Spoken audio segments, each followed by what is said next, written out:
If you want to practice all of the new PTE questions using artificial intelligence on an online portal that has a similar marking to your real PTE exam, head over to masterpte.com.au to create a free account.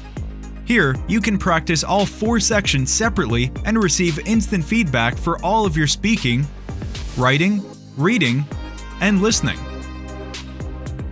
You can also view and compare your answers with others who have already succeeded in achieving a high score. Download 9090 Band's template for speaking, writing, and listening.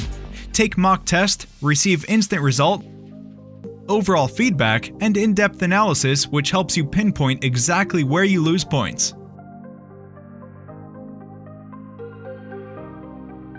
masterpte.com.au, the best PTE practice software in the world. The debt today is so high. It's 200,000 rupees. 300,000 rupees of peasants who have no capital. And they who know within a year or two, when they accumulate that kind of debt, they will never be able to pay back. Where is the debt coming from? It's coming from a seed that is costing 100,000 to 200,000 rupees per kilogram, depending on what you got. Seed that used to be free, used to be theirs. Pesticides each time, the more they use, the more they have to use. 12 sprays, 15 sprays, 20 sprays. Pesticide used in just the last 5 years in the large areas of India has shot up by 2,000%.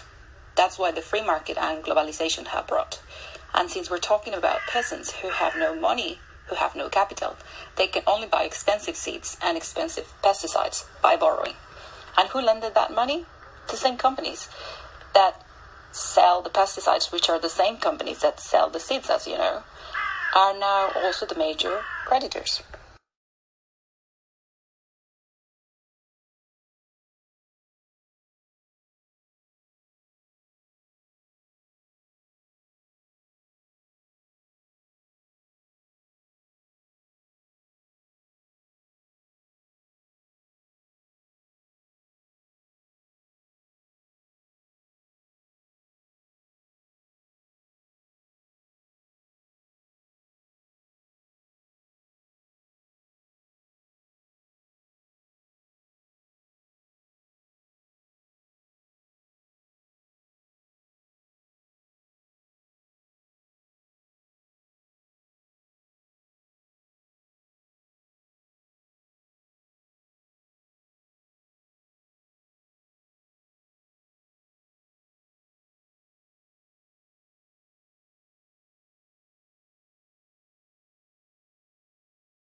The Education Leadership Initiative was started by Dean Bob Joss of Stanford Graduate School of Business. He talked a lot about the importance of education leadership. Education leaders need to be dynamic and entrepreneurial change agents. Managing is not enough. Increasingly, leaders must rise to the challenge of changing their organizations through innovative, problem-solving strategies. So we are combining forces from our School of Education and School of Business to support the development of management skills and leadership capacity for current superintendents and other central office leaders. The purpose of School of Education is learning, while the purpose of School of Business is management. Now many institutes are providing education leadership learning opportunities, for profit or non-profit. We want to make sure that here at Stanford, we are not only delivering the services but with good quality. The program incorporates case studies and research-based presentations, discussions, and exercises. Participants also collaborate and build relationships through group work. However, they must realize that it is their own responsibility to achieve and accomplish. What others can do does not indicate what you are capable of.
Laughter is one of the greatest therapies in combating adversity, and whole communities and nations have frequently relied on humor to get them through their bleakest time.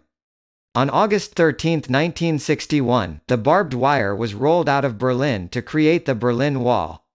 For nearly 30 years, until it was dismantled, wall jokes proliferated, especially among those living in the East. Laughing was all that was left. Jokes about those who rule you, and sometimes those who tyrannize you, are a form of folklore that has existed in societies as seemingly different as communist Eastern Europe, Tsarist Russia, modern Egypt, 12th century Persia, and modern-day Iran. Humor can also be wonderfully subversive. It can protect self-respect and identity. In more totalitarian societies, laughter relieves, at least temporarily, the pressures and anxiety of political oppression. Political jokes may not in themselves topple dictators, but they can provide solace. In a democracy like our own, perhaps the trouble with political jokes is that they sometimes get elected.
I had been writing nonfiction for years, actually, but secretly wanting to be a novelist.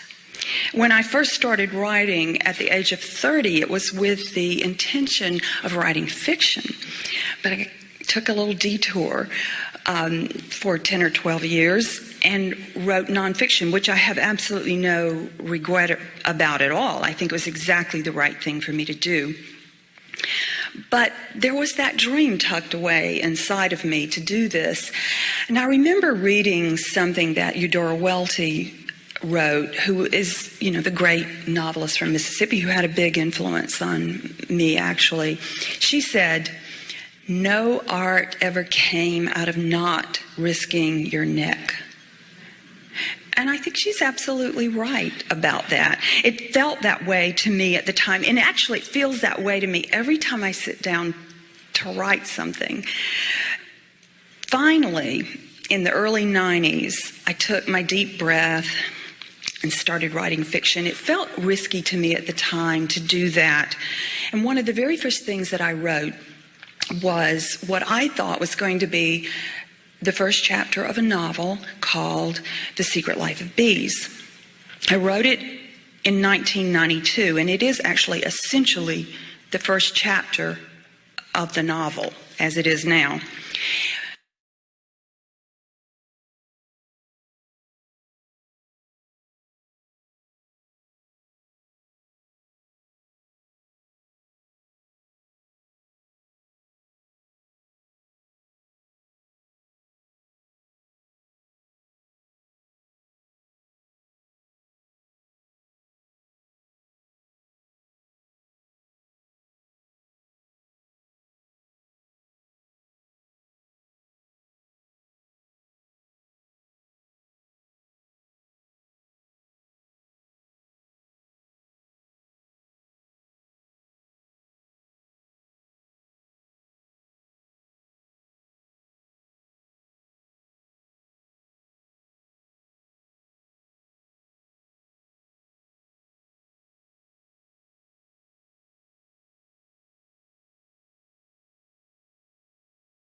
Studying law at university over 3 years gives you a really unique opportunity to acquire a much greater and much more mature level of understanding and knowledge of the law, which can be of real benefit to your career in the future. If you're not so sure if you want to study law, law can also be an incredibly helpful degree for a multitude of other careers. For example, politics, journalism, the charity sector, the United Nations. It can be a springboard to all these different types of careers. Why is this? Well, because of the way that we teach law. A law degree involves not only studying what the legal rules are, but really taking an analytical approach to the world around us. It involves thinking about why certain laws exist. Can they be justified philosophically? How have they developed historically? What social goals are they trying to serve? And how should the law develop in the future? So here at Cambridge, we're not just studying what the law is. We're talking about what the law could be, what the law should be.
Last week we talked about how people recognize objects and really how well people recognize objects, given how difficult the problem is, given how objects can be seen in all different sorts of illumination, in different positions, in different angles.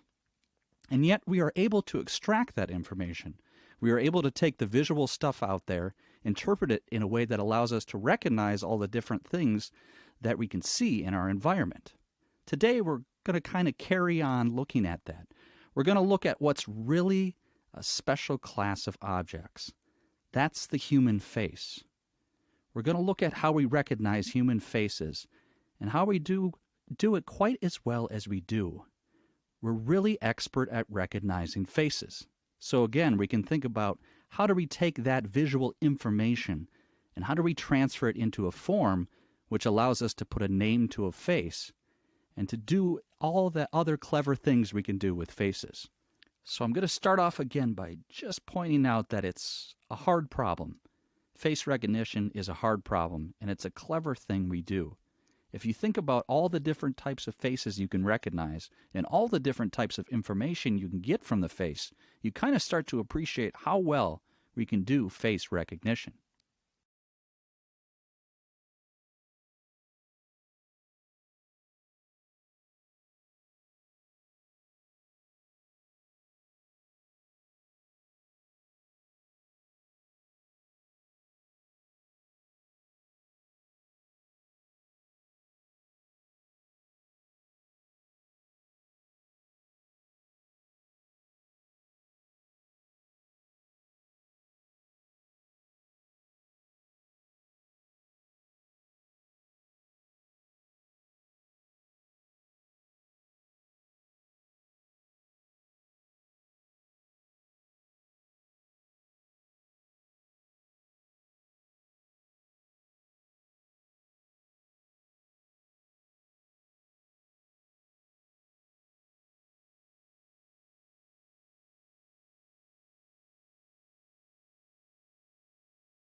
According to the information from skeletons, as we don't have the real people to study on, our ancestors in Stone Age hunted animals for food instead of planting their food. That's why there was a wide variety of food. But the lifestyle was still difficult because they had infection diseases later. Although they had produced hundreds of food, the quality of diets was not good at all.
Talent is premium, and there is a war for talents in 1990s because of the talent shortage. Companies and countries are recruiting young talented people from different countries and sending young people to universities. Some young people immigrated after they graduated from the university. They compete with local students. Countries and organizations should put talents at the primary positions. The collapse of loyalty makes employees happy to change their workplace for higher income. There are three reasons. First, the change of nature of economy leads to increase in the talents demand and skills needed. Second, the shrinking labor force after the baby boom causes less supply of skilled workers, and the retirement of baby boomers will cause a shortage of experienced workers. Third, there is also a mismatch between what schools are producing and what companies need.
What's the literal definition of risk?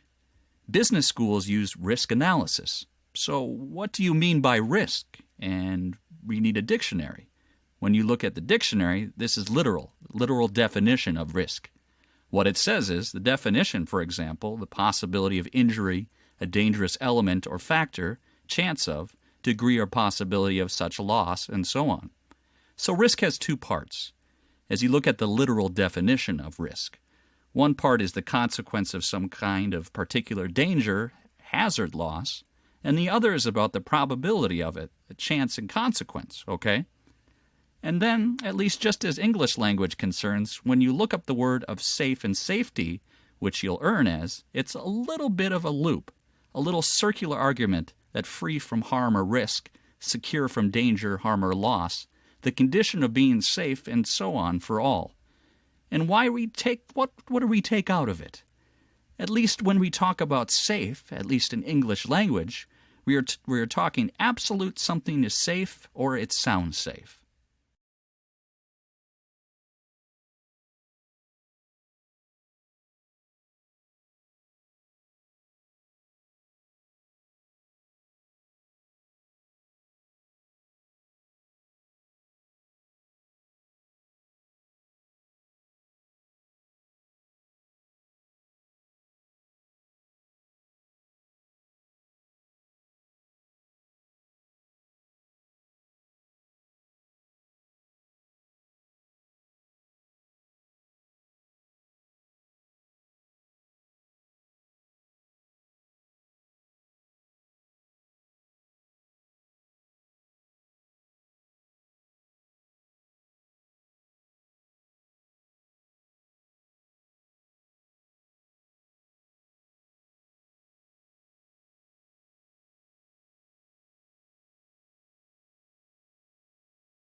You've got sound receptors in your ear, and they're beautiful. We're not going to talk about them at any length, but there's little flappy, these little spiky things going along in your ear, and they can translate vibrational energy coming from your ear, hitting your eardrum, being translated into a vibration in the fluid in your ear, into a physical motion of these little receptors there, into an electrical motion, into an electrical signal that goes into your ear. So all that's pretty impressive stuff. We're not going to talk about the details of it, but I invite some of you who want to learn more about this, particularly MIT students, I think, find receptors to be really quite remarkable.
If you want to practice all of the new PTE questions using artificial intelligence on an online portal that has a similar marking to your real PTE exam, head over to masterpte.com.au to create a free account.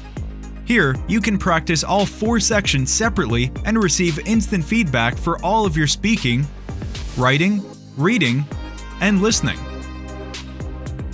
You can also view and compare your answers with others who have already succeeded in achieving a high score.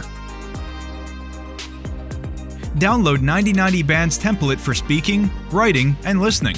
Take mock test, receive instant result, overall feedback, and in-depth analysis which helps you pinpoint exactly where you lose points.